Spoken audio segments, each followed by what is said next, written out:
அனைவருக்கும் வணக்கம் அன்பர்களே. நான் உங்கள் தம்புரான் ரிஷபானந்தர். மீண்டும் ஒரு முறை தஞ்சாவூர் நிகழ்வுக்கு வந்திருந்த அனைத்து நல்ல உள்ளங்களுக்கும் நன்றி நன்றி நன்றி. 4ஆம் தேதி நம்ம மதுரையில சந்திக்க இருக்கிறோம். மதுரையில 4ஆம் தேதி நம்ம திருப்பரங்குன்றம் மலை அடிவாரத்தில் இருக்கக்கூடிய ஒரு கல்யாண மண்டபத்துல சந்திக்கிறோம். ஷார்ட்ஸ்ல கல்யாண மண்டபத்தோட பேரெல்லாம் உங்களுக்கு போட்டுறேன். கல்யாண மண்டபம் பேர் 2 மண்டபம் பார்த்துக்கிட்டு இருக்கோம். அதுல ஒரு மண்டபத்தை உறுதி பண்ணி உங்களுக்கு பேர் போட்டுறேன். 4ஆம் தேதி ஞாயிற்றுக்கிழமை நம்ம மதுரையில திருப்பரங்குன்றம் பஞ்சபட்சி புத்தகத்தை வெளியிடுகிறோம். அங்கே நமது அன்பர்கள் அனைவரும் பாருங்கள். புத்தகத்தில் கையொப்பமிட்டு அனைவருக்கும் வழங்க இருக்கிறோம். நேரடியாக நீங்கள் புத்தகத்தை பெற்றுக் கொள்ளலாம். அங்கே நேரடியாக நீங்கள் பிரமிடு பெற்றுக் கொள்ளலாம். நேரடியாக நீங்கள் அஷ்டலட்சுமி தீர்த்தம், நேரடியாக நீங்க கருங்காலி கட்டைகள், இதெல்லாம் உங்களுக்கு என்ன தேவைப்படுகிறதோ அதெல்லாம் நீங்க வாங்கிக்கலாம். வாங்க, நாம் ஒன்றாக மதுரையில் சந்திப்போம். எனக்கு மிகவும் பிடித்த மண் மதுரை மண். திருப்பரங்குன்றத்தில் நீ சிரித்தால் முருகா எங்களுக்கு கேட்கும்யா.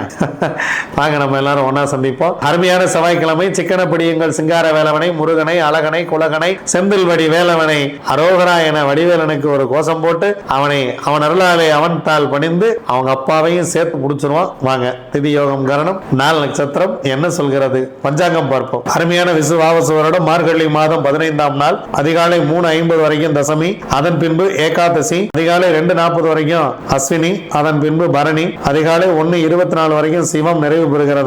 அதன் பின்பு இரவு 10:20 வரைக்கும் சித்தம் நாம யோகம். யோகாதிபதி நட்சத்திரம் அஸ்வினி, யோகி கேது. அவயோக நட்சத்திரம் சுவாதி, அவயோகி ராகு. அதன் பின்பு சாத்தியம் நாம யோகம். அதிகாலை 3:50 வரைக்கும் கரசை, அதன் பின்பு பிற்பகல் 3:42 வரைக்கும் வணிசை சூரியன், அதன் பின்பு பத்திரை காரணம் கேது. ரமண மகரிஷி அவருடைய பிறந்த தினம். என் தந்தையார் திருவண்ணாமலையில தான் இருக்கார் அப்படின்னு உறுதியாக நம்பிய ரமண மகரிஷி பல்வேறு நபர்களுக்கு பல விதமாக காட்சி கொடுத்த மகான் ரமண மகரிஷி. திருவண்ணாமலையில இருக்கிறது நமக்கெல்லாம் அப்பான்னு நமக்கு புரிய வச்சுட்டு போனது அவரு தான். ரொம்ப மகிழ்ச்சி. நம்மாழ்வார் அவருடைய நினைவு தினம். இயற்கை வேளாண் விவசாயத்திற்காக கத்தி கத்தி கத்தி கத்தி போராடி போராடி பல நிறுவனங்களையும் இந்த அரசியலையும் எதிர்த்து போராடி கடைசியில எப்படியோ போங்கடா அப்படின்னு விட்டுட்டு போயிட்டார் ஐயா. ஏன்னா அவர் சொன்ன எதையுமே யாருமே கேட்க மாட்டாங்க. எல்லாருமே விஷத்தை தான் வாங்கி சாப்பிட்டு சாவணும்னு ஆசைப்படுறோம். அதுல கொஞ்சம் வெளியில வரணும் தான் ஐயா போராடினார். உண்மையிலேயே ஐயாவுக்கு ஒரு சல்யூட். வாங்க, கிரக சூழ்நிலைகளை பார்க்கலாம். மேஷத்துல சந்திரன், மிதுனத்துல குரு, சிம்மத்தில் கேது, சூரியன், செவ்வாய், புதன், சுக்கிரன் தனுசுல, ராகு கும்பத்தில், சனி பகவான் மீனத்தில். வாங்க, 27 நட்சத்திரங்களுக்கு உண்டான பஞ்சபட்சி ராசி பலன்களை பார்க்கலாம்.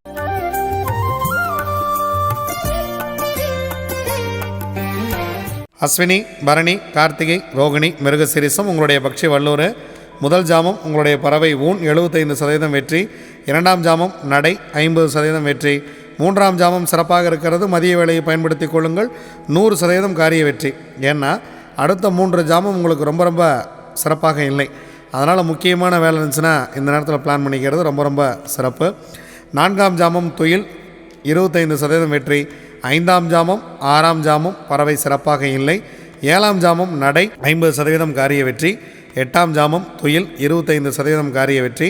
9ஆம் ஜாமம் ஊன் 75% காரிய வெற்றி. 10ஆம் ஜாமம் அரசு 100% காரிய வெற்றி. பிரம்ம முகூர்த்தம் மிக மிக சிறப்பாக இருக்கிறது. திருவாதிரை, புனர்பூசம், பூசம், ஆயில்யம், மகம், பூரம் உங்களுடைய பக்ஷி ஆந்தை. முதல் ஜாமம் நடை 50% வெற்றி. 2ஆம் ஜாமம் சிறப்பாக இருக்கிறது. முக்கியமான வேலை இருந்தால் இந்த நாளை பிளான் பண்ணிக்கங்க. அடுத்து உங்களுக்கு 2 ஜாமம் சிறப்பாக இல்லை. 2ஆம் ஜாமம் அரசு 100% வெற்றி. 3ஆம் ஜாமம் 4ஆம் ஜாமம் இரண்டும் சிறப்பாக இல்லை. 5ஆம் ஜாமம் ஊன் 75% வெற்றி. 6ஆம் ஜாமம் அரசு 100% வெற்றி. 7ஆம் ஜாமம் உங்கள் பறவை சிறப்பாக இல்லை. 8ஆம் ஜாமம் நடை 50% வெற்றி.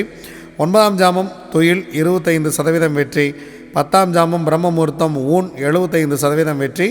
உங்களுக்கு ஊன் சிறப்பாகவே இருக்கிறது. உத்திரம், அஸ்தம், சித்திரை, சுவாதி, விசாகம் உங்களுடைய பக்ஷி காகம். முதல் ஜாமம் மிக சிறப்பாக துவங்குகிறது. அடுத்த 2 ஜாமம் சிறப்பாக இல்லை. முதல் ஜாமம் ரொம்ப சிறப்பாக துவங்குகிறது. அரசு வேலையில் துவங்குகிறது. எடுக்கக்கூடிய காரியம் 100% வெற்றி. 2ஆம் ஜாமம் 3ஆம் ஜாமம் சிறப்பாக இல்லை. 4ஆம் ஜாமம் ஊன் 75% காரிய வெற்றி. 5ஆம் ஜாமம் நடை 50% வெற்றி. 6ஆம் ஜாமம் ஊன் 75% வெற்றி. 7ஆம் ஜாமம் அரசு 100% காரிய வெற்றி. 8ஆம் ஜாமம் பறவை சிறப்பாக இல்லை. 9ஆம் ஜாமம் நடை 50% வெற்றி. 10ஆம் ஜாமம் பிரம்ம முகூர்த்தம் உங்களுடைய பறவை துயில் முக்கியமான வேலைகள் இருந்தால் தவிர்த்துருங்க. நம்ம தொடர்ந்து சொல்லிகிட்டு இருக்கோம், இந்த அதிகாலை நேரத்தில் இந்த பறவை துயிலில் இருக்கும்போது நீங்கள் டிரைவிங் சம்மந்தமான வேலைகளை வச்சுக்காதீங்க. ஏன்னா மற்ற வேலைகள் கூட முன்ன பின்ன இருந்தால் பரவாயில்ல, டிரைவிங் சம்மந்தமான வேலை இருந்தால் 100% இந்த நேரத்தில் தவிர்த்து விடுங்கள். அனுஷம், கேட்டை, மூலம், பூராடம், உத்திராடம் உங்களுடைய பக்ஷி கோழி படுபட்சி. முக்கியமான வேலைகள் இருந்தால் அடுத்த நாள் பார்த்துக்கலாம். நீங்கள் புதிதாக ஏதேனும் தூங்குவதாக இருந்தால் மட்டும் இந்த படுபட்சி நாட்களில் செய்ய வேண்டாம். மற்றபடி அன்றாட கடமைகளை செய்து வாருங்கள், ஒன்றும் தவறில்லை. இறை வழிபாட்டை அதிகமாக மேற்கொள்ளுங்கள், இறைவனை அடிக்கடி நினைத்து கொள்ளுங்கள், இறை நாமத்தை ஜபித்தபடியே இருங்கள், வாழ்க்கை மிக மகிழ்ச்சியாக இருக்கும். திருவோணம், அவிட்டம், சதயம், பூரட்டாதி, உத்திரட்டாதி, ரேவதி உங்களுடைய பக்ஷி மயில். முதல் ஜாமம் உங்களுக்கு சிறப்பாக இல்லை, இறை வழிபாட்டோடு தூங்குங்கள் இந்த பொன்னான காலை வேளையை. இரண்டாம் ஜாமம் ஊன் 75% வெற்றி. மூன்றாம் ஜாமம் நடை 50% வெற்றி. நான்காம் ஜாமம் இந்த மதிய வேளை சிறப்பாக இருக்கிறது, 100% காரிய வெற்றி. ஐந்தாம் ஜாமம் துயில் 25% வெற்றி. ஆறாம் ஜாமம் நடை 50% வெற்றி.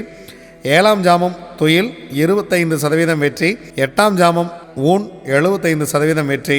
ஒன்பதாம் ஜாமம் அரசு 100% வெற்றி. 10ஆம் ஜாமம் பிரம்ம முகூர்த்தம் சிறப்பாக இல்லை. அதிகாலை வேளையில் ஏதேனும் தோங்குவதாக இருந்தால் கொஞ்சம் அரசு வேலையிலேயே தோங்குவிடுங்கள், அது மிக மிக உங்களுக்கு நன்மை தரக்கூடிய விஷயமாக இருக்கும். இதுவரைக்கும் 27 நட்சத்திரங்களுக்கு உண்டான பஞ்சபட்சி ராசி பலன்களை பார்த்தோம். வாங்க நாம் தொடர்ந்து பயணிப்போம். நன்றி, வணக்கம். நான் உங்கள் தம்புரான் ரிஷபானந்தர்.